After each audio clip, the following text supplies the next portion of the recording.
주님의 은총이 함께하길 바랍니다. 여러분, 12월 첫 주인데요. 예수 믿기 어떻습니까? 예수 믿는 거 만만하지 않죠. 그렇죠? 우리 삶에 믿음으로 어떤 격려가 있기보다는요, 믿음으로 사는 것에 우리 어렵게 하는 수많은 도전들이 굉장히 많습니다. 우리가 보는 다니엘과 세 친구도 마찬가지죠. 1장에서도 큰 어려움에 직면합니다. 2장에서도요, 어려움이 있습니다. 3장에서도 또 다른 큰 도전에 직면하고 있는 것이죠. 우리를 믿음으로 살지 못하도록 여러 도전들이 있을 때 우리는 어떻게 반응해야 될까요? 그런 도전이 있을 때 하나님이 우리가 어떻게 반응할 때 하나님이 기뻐하실까요? 오늘 이것을 생각해 보려고 합니다. 오늘 본문에 읽으면서 이게 시간 관계에서 다 읽어보지는 못했지만 1절에 보면 느부갓네살이 금신상을 세웁니다. 금신상을 세우는데 높이가 60규빗입니다. 저를 보시겠어요? 이 규빗이라는 것은 여러분, 우리가 지금 자라든지 이런 게 생긴 지가 그렇게 오래되지 않았습니다. 옛날에 규빗은 이렇게 팔꿈치로부터 이 손가락 끝까지가 한 규빗입니다. 저는 팔이 길어요. 여러분 중에 팔이 짧은 분은 한 규빗이 다르겠죠? 근데 보통 평균적으로 45cm에서 50cm가 한 규빗이라 그럽니다. 그럼 이것을 가장 크게 계산하기 좋게 50cm라 잡은다면 이게 60규빗은 거의 30m입니다. 그러면 높이가 한 10층 정도의 높이입니다. 폭은 어떻게 되죠? 너비는 6규빗입니다. 그러니까 3m 정도인 거죠. 높이와 너비가 10배 차이가 나는 거예요. 여기 건축하는 분들 계시죠? 건축 한 사람들은 대부분은 잘 알 겁니다. 길이와 넓이가요, 보통 4배에서 5배 정도 나야지만이 균형 잡힌 모습을 갖추고 있다 그래요. 그런데 10배 차이가 나니까 얼마나 기괴하게 생겼겠습니까? 이렇게 신상을 세우고 온갖 지도자들을 다 불러 모읍니다. 자, 2절을 보시겠습니까? 한번 분위기를 한번 보세요. 분위기가 어떤지. 자, 2절에 보면 느부갓네살 왕이 사람을 보내요. 첫 번째, 총독입니다. 총독은 왕 다음에 그 지역을 다스리는, 지금으로 말하면 한 도지사 정도일 것 같습니다. 수령, 이 사람은 군사령관입니다. 군 지휘관 중에 가장 높은 사람이죠. 행정관, 도지사 밑에 한 지방 군수 정도 될 것 같습니다. 그 다음에 모사는 여러분들 다 아시겠죠. 재무관은요, 재정을 담당하는 사람입니다. 재판관은 중앙정부와 지방정부를 연결하는 사람입니다. 왕이 지방정부까지 다스리기 위해서는 사람을 파견하게 되는데 그런 사람을 여기 재판관이라고 하고 있는 것이죠. 법률사는요, 우리가 잘 아는 것처럼 재판하고 판결하는 역할을 합니다. 이 사람들이 통틀어서 뭐라 그러죠? 자, 여러분 생각해 보세요. 이 사람들은 행정을 하는 사람들입니다. 그리고 사법을 하는 사람이고 군대에 있는 사람들입니다. 이 세상의 중요 관직에 있는 사람들을 다 모였습니다. 그래서 8그룹의 지도자들을 다 불러놓고 낙성식을 하고 있는 것이죠. 그러면서 어떻게 합니까? 5절에 보면 음악이 있습니다. 나팔, 피리, 수금, 이렇게 여러 가지 악기를 이렇게 표현하고 있습니다. 그냥 온갖 악기라 그러면 되지 않겠습니까? 근데 이 악기는 바벨론에 있는 악기들이 아닙니다. 온 세계에 있는 악기들을 불러 모아서 이들이 온 세계 사람들을 불러 모아서 오케스트라를 하고 있는 것이죠. 바벨론 제국의 위상이 보입니까? 온 제국의 사람들을, 모든 관직의 사람들을 다 불러 모으고 모든 악기를 동원해서 이렇게 하고 있습니다. 그리고 한 가지 더 합니다. 6절에 보면 같이 읽어볼까요? 누구든지 엎드려 절하지 아니하는 자는 즉시 맹렬히 타는 풀무불에 던져 넣으리라. 이 풀무불은 아마 항아리 모양 같다고 표현하는 분들이 많습니다. 만약에 절을 하지 않으면 이 풀무불에 집어넣어 죽이겠다라고 얘기하는 것이죠. 자, 분위기 한번 보시겠습니까? 기괴하게 생긴 금신상, 그렇죠? 안정감이 없는 금신상이 있습니다. 그리고 온 백성, 민족과 언어가 다른 온갖 종류의 관리들이 다 모여서 절을 합니다. 그리고 온갖 종류의 악기들이 전 세계에서 다 모여서 오케스트라로 연주합니다. 그리고 모든 사람들이 한결같이 거기에 절을 합니다. 절을 하지 않으면 형벌이 있습니다. 불못불에 넣고 죽이겠다는 것입니다. 여러분, 사람들은 문제가 없어요. 그렇죠? 절을 하면 되니까. 누구만 문제겠습니까? 다니엘과 세 친구만 문제가 되는 것이죠. 오늘 성경에 보면 다니엘이 나오지 않습니다. 다니엘이 아마 왕궁에 있었던 것 같습니다. 이 다니엘의 세 친구가 현재 문제가 되는 것이죠. 예수 믿는 사람들은 왕이 시켜도 할 수 없는 일이 있는 것이죠. 성도는요, 왕을 공경합니다. 하나님이 세우신 지도자들을 잘 섬기는 사람들입니다. 그러면 통해서 하나님을 섬기는 사람들이죠. 그래서 예수 믿는 사람들이 가장 좋은 시민이 되는 것입니다. 그런데 왕이, 아니 국가가 하나님의 자리에 앉아서 백성들을 통제하려고 할 때, 그때 하나님의 백성들은 굉장히 어려움에 직면하게 되는 것입니다. 그러면 느부갓네살이 왜 이 신상을 만들었을까요? 성경에는 설명이 나오지 않습니다. 근데 2장과 연관성에서 보면 느부갓네살이 꿈을 꿨잖아요. 근데 그 꿈이 가장 약한 부분이 신상의 발이었습니다. 쇠와 흙으로 구성되어 있어요. 그래서 사람이 손으로 뜨지 아니한 돌이 내리침을 통해서 산산조각이 나고 겨처럼 흩어져 버렸습니다. 느부갓네살이 어떻게 생각했을까요? 이렇게 세운 나라가 한순간에 망하는가? 두려움이 생기지 않았을까요? 그리고 새와 흙, 이게 하나가 되지 않았기 때문에 망하지 않았을까? 이런 생각이 들게 되었습니다. 그런 두려움이 생기는 거죠. 그렇죠? 그러면 어떻게 할까요? 어떻게 하면 하나가 돼서 망하지 않는 방법이 있을까? 이런 생각을 하지 않았을까요? 그때 국가 지도자들은 이런 방법을 선택합니다. 종교를 가지고 하나가 되게 하는 거죠. 국가적인 종교를 가지고 하나가 되고 또 음악을 가지고 하나가 되게 하는 것입니다. 여러분, 지금까지 히틀러가요, 음악을 가지고 사람들을 하나가 되게 한 이 독재적인 중에 한 사람입니다. 음악은요, 사람을 하나가 되게 하는 그런 힘이 있는 것이죠. 그러니까 국가적인 애국심을 고취시키고, 그리고 국가적인 문화적인 자부심을 고취시키면서 백성들을 하나가 되게 하기 위해서 금신상을 세웠다, 추측하는 겁니다. 정확하게 이거다라고 할 수 없지만 얼마든지 그렇게 추측이 가능하겠죠. 하나님이 보내주신 꿈을 통해서 제국이 혹시 무너질지도 모른다는 두려움 때문에 지금 느부갓네살은 안전 조치가 필요했던 거예요. 민족과 언어가 다른 백성들을 하나로 뭉치기 위해서는 국가적인 종교를 가지고 또한 문화적인 자부심, 음악을 통해서 민족을 하나가 되기 위해서 금신상을 세우게 된 것이죠. 바로 여기서 우리가 눈여겨볼 대목입니다. 만약에 우리에게요, 국가가 어떤 국가적인 힘을 가지고, 국가적인 권력을 가지고, 국가적인 종교와 또한 문화적인 자부심을 가지고 갖기 위해서 예수 믿는 우리들에게 어떤 강요하거나 요구할 때 우리는 어떻게 할 것인가? 이것에 대한 답이 필요합니다. 여러분들은 오늘 제가 설교로 끝날 때 여기에 답을 하고 가야 돼요. 어떤 도전이 와도 나의 신앙은 지킬 수 있을 것인가? 이 신앙에 대한 어떤 협박과 유혹이 온다 하더라도 나의 신앙은 지킬 수 있을 것인가? 이 커다란 질문 앞에 여러분들은 답을 하고 일어서야 되는 것입니다. 코로나19를 지나면서 코로나19는 전국적인 유행병이고 집회와 대면을 금지하는 것이 가장 주 세력이었습니다.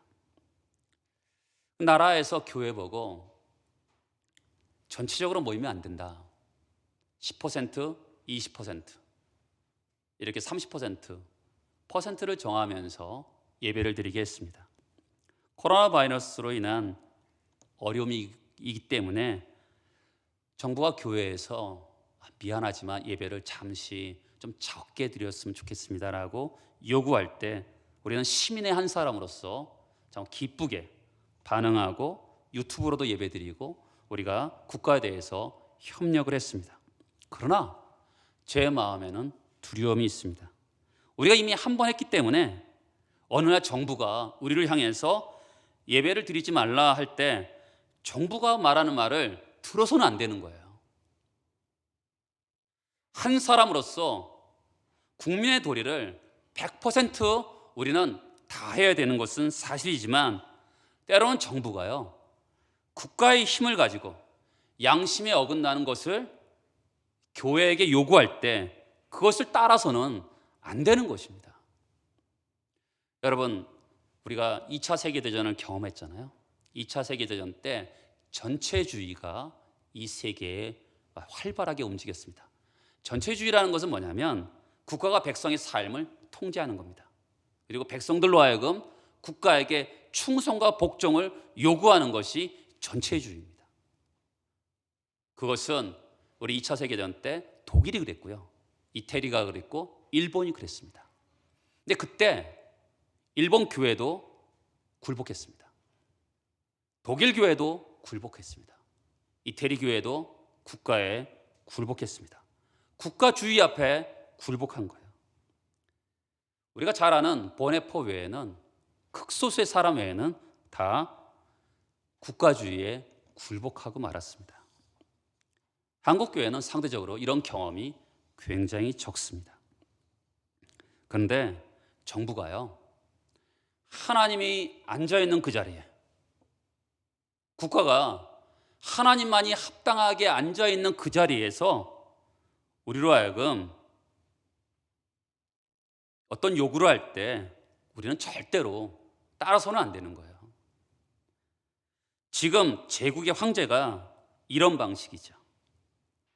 국가의 통일성을 가지고, 그렇죠? 국가를 하나로 묶기 위해서 신상을 만듭니다. 그리고 온갖 악기를 동원해서 사람들의 마음을, 문화적인 자부심을 고취시키면서 나라를 하나로 만들려고 할 때 다른 사람들은 아무 문제가 없어요.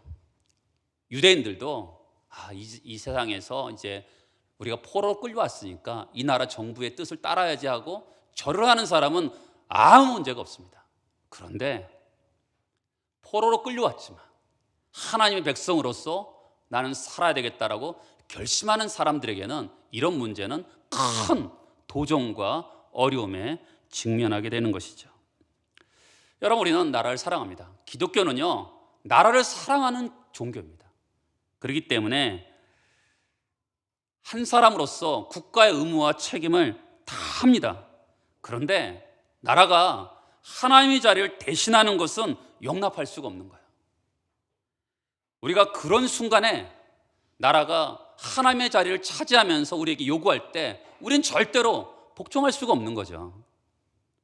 이번에 코로나 때문에 이렇게 지나가지만 또 다른 도전이 교회에게 올 겁니다.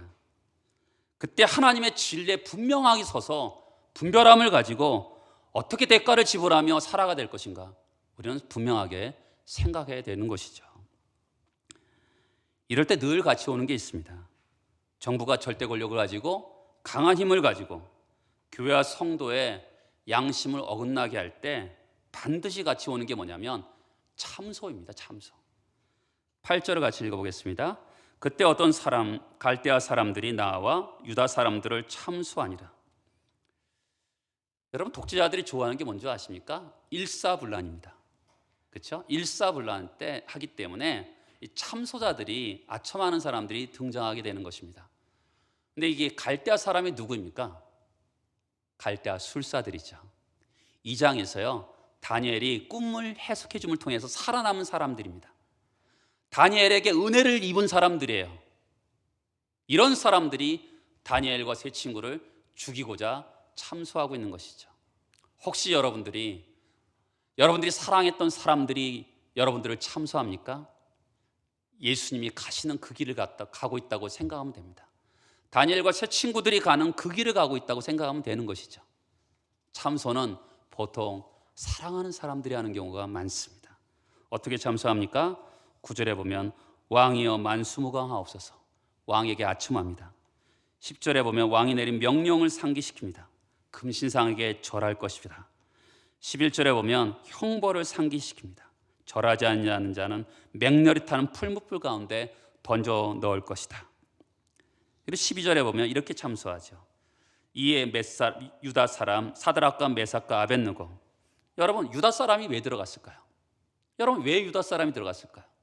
이것은 이겁니다. 유다 사람은 지금 포로로 끌려왔어요. 종이 되어 마땅한 사람들입니다. 그런데 이들이 도지사가 되었어요. 어떻게 배은망덕하게 이렇게 할 수가 있지? 이렇게 이야기하는 거죠. 종이 되고 마땅한 인간이 도지사로 세워놨는데 어떻게 그 은혜를 이렇게 하지? 천인이 공로할 이야기를 하는 거죠. 사람들은 종종 그 사람의 장점을 얘기하기보다는 그 사람의 약점을 극대화시키면서 참소하는 것이 일반적인 것입니다. 그리고 이렇게 이야기합니다.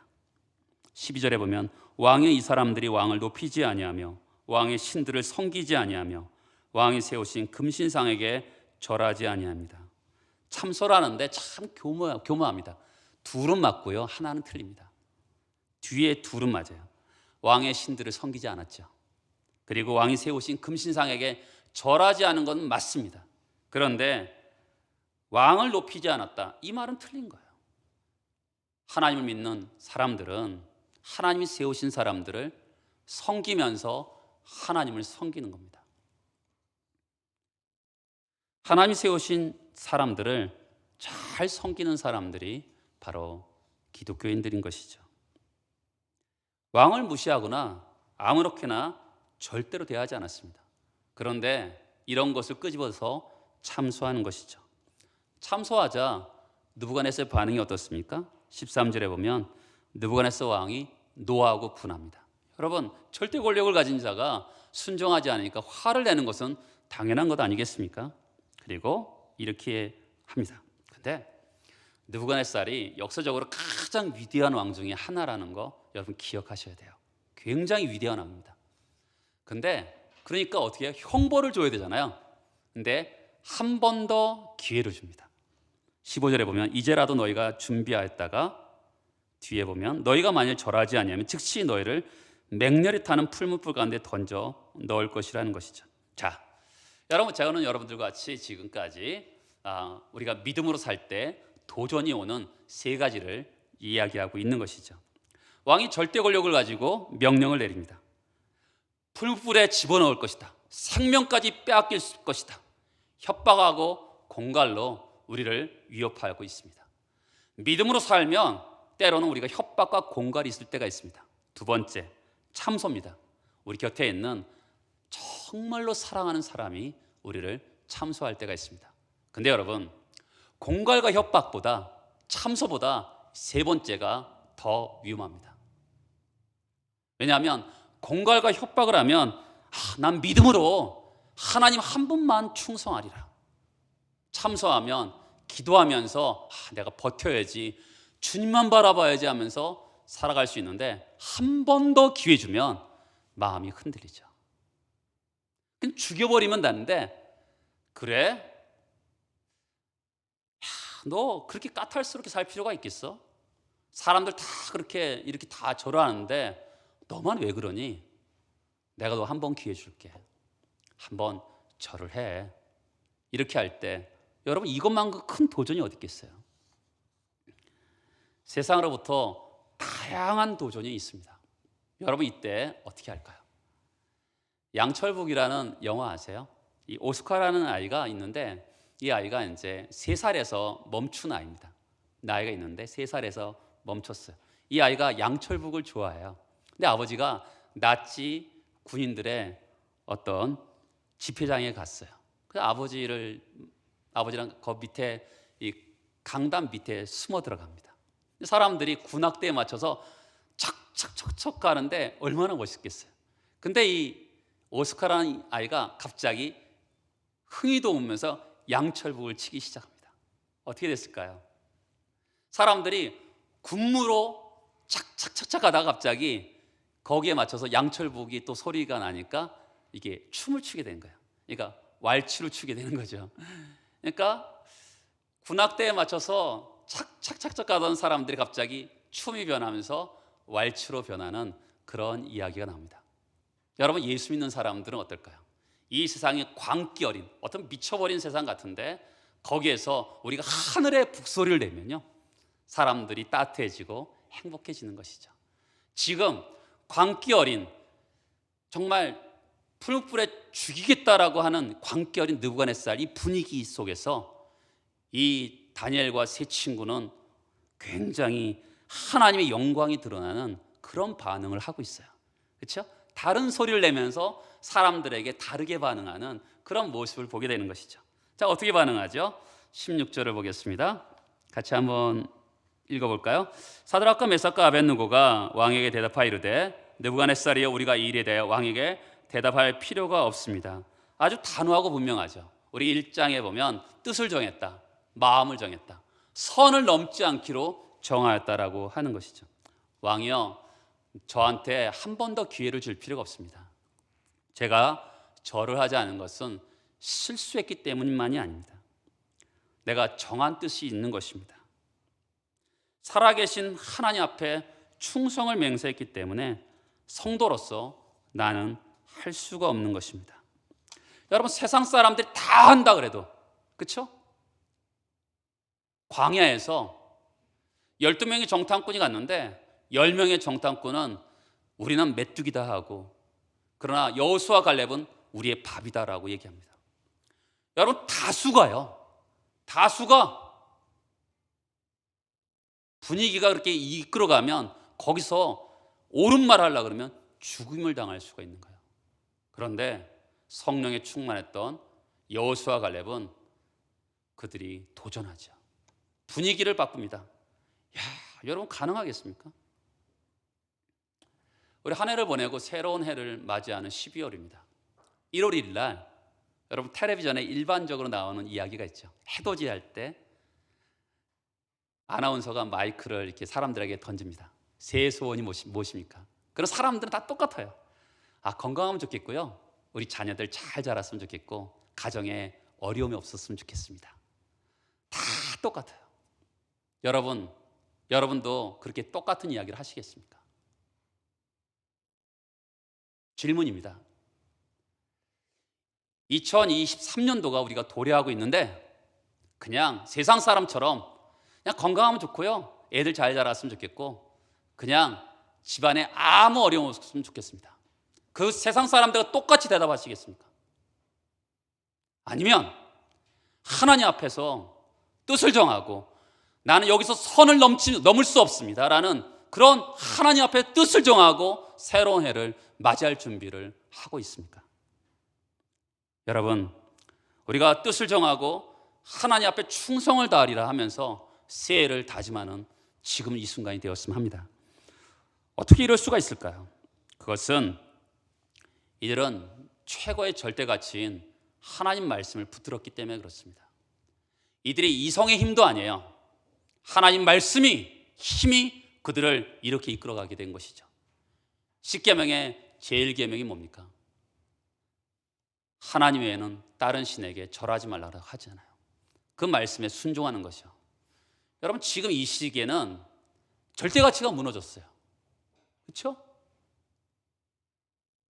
여자와 남자가 결혼한 시기에 절대 가치인데 지금은 여자와 여자가 결혼하고 남자가 결혼하는 그런 시기가 됐습니다.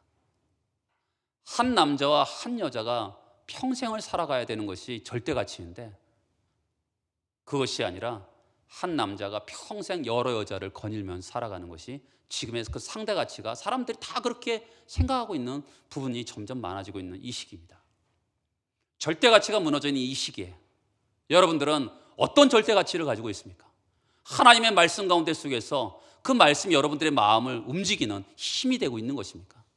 하나님 말씀이 여러분들의 힘이 되어서 그 말씀이 여러분들의 인생을 움직이고 있습니까? 지금 이들에게 이렇게 할 수 있는 것은 믿음이에요. 믿음으로 산다는 것은 두 가지 요소가 있습니다. 자, 보세요.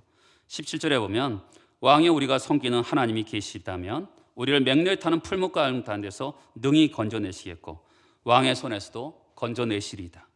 여러분, 이 말씀은 15절의 질문에 대한 답입니다. 15절 뒤에 보면 맹렬히 타는 풀무 가운데 던져 넣을 것이니 능히 너희를 내 손에서 건져낼 신이 누구겠느냐, 이렇게 질문했는데 청년들의 답은 하나님이 계시고 하나님이 살아계심으로부터 풀무불 가운데서 우리를 건져내시고 왕의 손으로부터 건져내실 것입니다.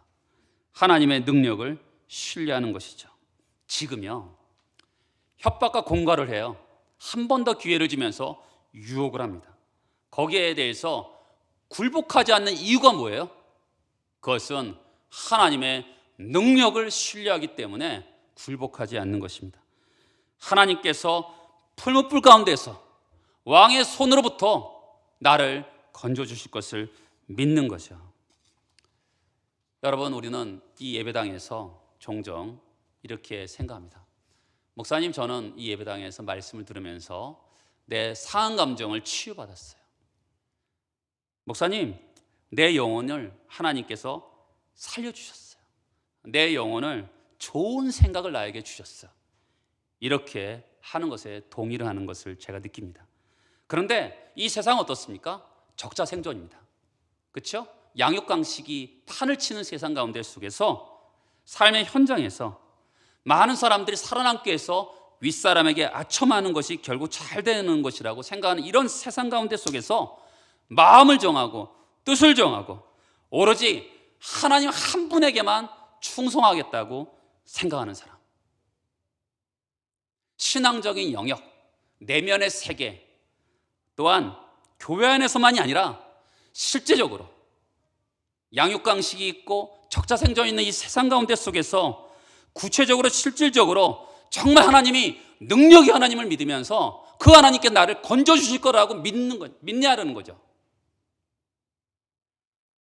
삶과 신앙이 쪼개져 있는 것이 아니라 신앙 예배당 안에서도 능력의 하나님을 신뢰하고 또한 이 세상 가운데 속에서도 나를 하나님께 능히 풀무 가운데서 건져주실 것이고 뿐만 아니라 왕의 손에서도 건져주실 그 능력의 하나님을 내가 믿느냐, 그것을 주님은 우리에게 질문하고 있는 것이죠. 지금 세상 사람들은 국가적인 문화 행사니까 고개 숙여도 괜찮다라고 다 말하고 있지만 내가 섬기는 하나님이 있기 때문에 나는 절대로 고개를 숙일 수 없다, 이렇게 말하고 있는 다니엘과 세 친구가 있는 것이죠. 여러분, 정말로 여러분 삶의 현장에서 하나님의 살아계신 그 권능이 일어날 수 있음을 믿습니까? 너무나 분명하게 내가 이렇게 살으면 불이익이 있어요, 그렇게 살으면 안 돼, 그렇게 살으면 정말 어려운 일이 있어요. 그럼에도 불구하고 그 하나님이 권능 있는 하나님이시기 때문에 그 하나님 나를 능히 이 풀무 가운데서 건져주실 것을 믿기 때문에 그런 삶의 원칙을 가지고 내가 살아가고 있냐, 그런 질문이 있는 것이죠. 여러분, 우리는 새해를 맞이하고 있습니다. 한 해를 보내고 새해를 맞이하고 있는데 이런 신앙 고백, 권능 있는 하나님, 능력의 하나님, 그 하나님을 내가 믿고 신뢰하며 살아가고 있느냐는 거죠. 이 신앙 고백은 너무나 훌륭하지만 18절이 없으면 이 신앙 고백은 완전한 것이 아니죠. 17절과 18절이 같이 있을 때 기독교가 말하는 제대로 된 믿음의 정의가 합당한 것입니다. 18절 앞에 그러나가 있습니다. 그러나 히브리 단어는 그러나가 있어요. 그러나 그렇게 아니하실지라도 왕이여 우리가 왕의 신들을 섬기지도 아니하고 왕이 세우신 금신상에 절하지도 아니할 줄을 아옵소서. 이 요소가 왜 중요하냐면 하나님이 능히 풀무 가운데 분명히 건져주실 것입니다. 하지만 혹시 하나님이 건져내어주지 않아서 내가 죽는다 하더라도 뭐요? 결과 때문에 하나님을 향한 충성을 포기할 수는 없다라는 거예요. 여러분, 이것이 샤머니즘과 기독교 신앙의 정말 결정되는 지점이죠. 성도들의 약함이 어디에 있습니까? 자기 중심성이에요. 얼마든지 하나님께 충성할 수 있어요. 언제요? 결과가 좋을 때만. 그렇죠? 결과가 좋을 때만 하나님께 충성할 수 있는 거죠. 신앙이 그렇기 때문에 샤머니즘 수준을 벗어날 수가 없는 거예요. 기독교 신앙의 정금 같은 게 뭐예요? 그것은 하나님의 능력을 신뢰하고, 그럼에도 불구하고 모든 게 내 중심이 아니라 하나님의 주권을 인정하는 거죠. 하나님이 주신 것이 가장 좋은 것이라는 것을 신뢰하고, 내가 기도했어요. 그분을 능력을 믿었어요. 그런데 혹시 그 기도의 응답대로 주시지 않고 다른 결과를 주신다 하더라도 그분을 내가 신뢰하기 때문에, 그분이 주신 것이 최선이라고 믿기 때문에 그것을 그대로 인정하는 것이, 그것이 기독교 신앙의 정금 같은 것입니다. 나에게 좋아야지만이 하나님께 충성하고 순종하는 것이 아니라, 나에게 아무것도 없다 하더라도, 공허한다 하더라도 그분 앞에 순종하고 나아가는 것이 바로 기독교의 신앙인 것이죠. 오늘 이들이 하고 있는 말이 무엇이에요? 그러나 그렇게 하지 아니하실지라도, 혹시 품업 가운데 죽임을 당한다 하더라도 그것이 하나님이 계시지 않은 것이 아니고 하나님이 나한테 무관심한 게 아니라는 것입니다. 하나님이 하신 결정, 혹시 죽는 것이 하나님의 결정이라면 그것이 나에게 가장 좋은 결정이라고 받아들이는 것이죠. 예수께서 하나님, 할 수만 있거든 이 잔을 내게서 옮겨 주옵소서. 그런데 내 뜻대로 마옵시고 아버지의 뜻대로 되기를 원합니다. 이렇게 기도하는 것이죠. 여러분, 하나님이 여러분의 주인 맞습니까? 여러분, 우리는 해석되지 않는 일, 해석되는 것들이 있지만, 이해되는 것들이 있지만, 어쩔 때는요, 신앙생활하면서 어떻게 신앙이 다 이해되고 해석이 되겠어요? 그거는 신앙이 아니죠. 이성적인 거 아니겠습니까? 신앙은요, 신비적인 게 있어요. 때로는 이해되지 않고, 때로는 해석되지 않는 일들이 너무 많거든요.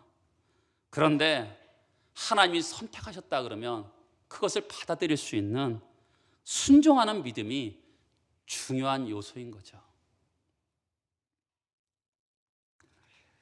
근데 우리는 종종 하나님이 내가 한 대로 응답해 주시지 않으면 이렇게 타협하며 지나갈 때가 있어요. 그러면 그렇지, 나 같은 사람 하나님이 관심이나 있겠어? 나에게는 별로 관심이 없나 봐. 이런 것이 아니라, 하나님이 응답을 주셔도 감사하지만 혹시 응답을 주시지 않는다 하더라도 하나님이 선택한 것이 가장 좋은 것이겠지 하면서 그것을 하나님의 주인 되심, 그것을 받아들이는 신앙이 믿음의 가장 중요한 요소이죠.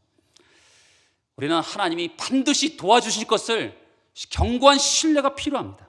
동시에 혹시 그런 일이 일어나지 않아도 여전히 하나님은 나의 아버지시고 나의 하나님이시고 나의 가장 좋으신 분인 거죠. 믿음의 두 가지 요소가 우리 모두에게 있길 소망합니다.